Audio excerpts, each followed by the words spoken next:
जब कोई आपका दिल दुखाए तो सबसे बेहतर है शांत हो जाना, क्योंकि जिन्हें हम जवाब नहीं देते उन्हें वक्त जवाब देता है। ज़िंदगी में जितना शांत रहोगे उतना ही अपने आप को मजबूत पाओगे। जब ऊपर वाला आपसे कुछ वापस लेता है तो ये मत सोचो कि उसने आपको दंड दिया है। हो सकता है उसने आपका हाथ खाली किया हो पहले से और बेहतर देने के लिए। जब कोई आपका दिल दुखाए तो उसका बुरा मत मानना, क्योंकि ये कुदरत का नियम है। जिस पेड़ पर सबसे ज़्यादा मीठे फल होते हैं उसको सबसे ज़्यादा पत्थर लगते हैं। जीवन का सबसे बड़ा गुरु वक्त होता है, क्योंकि जो वक्त सिखाता है वो कोई नहीं सीख सकता। अपनापन तो हर कोई दिखाता है, पर अपना कौन है ये वक्त बताता है। देखिए, अगर कोई व्यक्ति है, उसके किसी कार्य के करने से आपको तकलीफ़ हो रही है और उसकी खुशी है उस कार्य को करने में, तो वो वह काम कर रहा है, तो आपको मानसिक अशांति महसूस होगी। लेकिन सोचो क्यों हो रही है?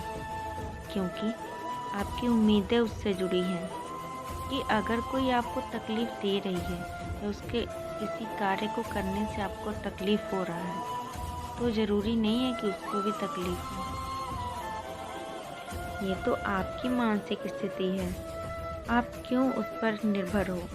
आप या समझ लो कि किसी व्यक्ति से आपको बहुत मोह है, लगाव है, विश्वास है और आपने उनसे कुछ कहा लेकिन उसने नहीं किया, तो इस जगह आपको तकलीफ़ होगी। क्यों होगी? क्या आपको पता है? इसका जवाब है उम्मीदें, क्योंकि आपने उससे उम्मीदें लगा रखी हैं, इसलिए उस व्यक्ति की बात आपको चुभेगी। अब इसी को दूसरे एग्जाम्पल में समझो।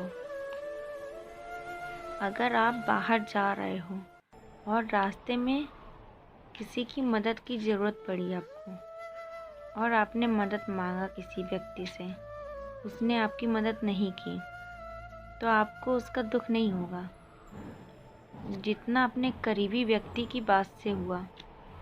इस बाहरी व्यक्ति को मना करने से दुख नहीं हो सकता। इसका एकमात्र कारण है कि आपकी उम्मीदें उस व्यक्ति से जुड़ी थी। अब यह बात समझने की है कि दुनिया में ऐसा कोई इंसान है ही नहीं जिससे आपको तकलीफ़ ना हो। आप भाग नहीं सकते इससे। पता है क्यों?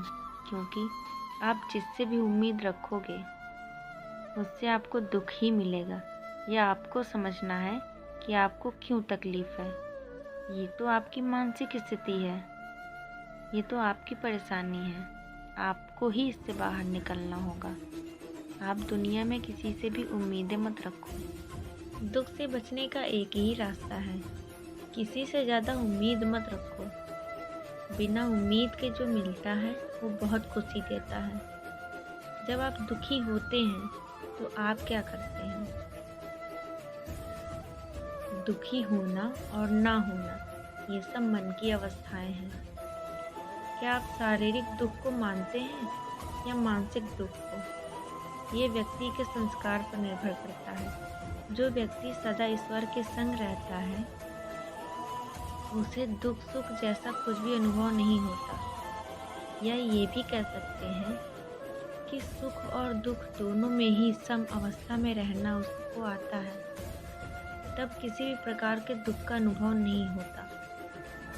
वैसे कब कब आप अपने को दुखी अनुभव कर सकते हैं?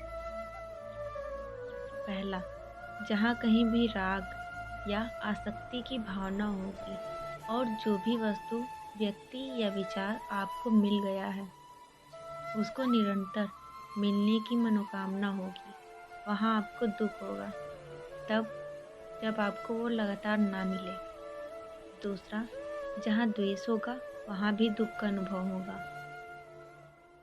जब आप किसी वस्तु, व्यक्ति, विचार को पाने की आकांक्षा करते हैं और वो आपको नहीं मिलता, तब आपको क्रोध आता है और जिस भी कारण से वो आपको नहीं मिलता उससे आपको द्वेष हो जाता है। इसीलिए उम्मीद किसी और से नहीं, उम्मीद अपने आप से रखें तो दुख भी कम होगा। राधे राधे।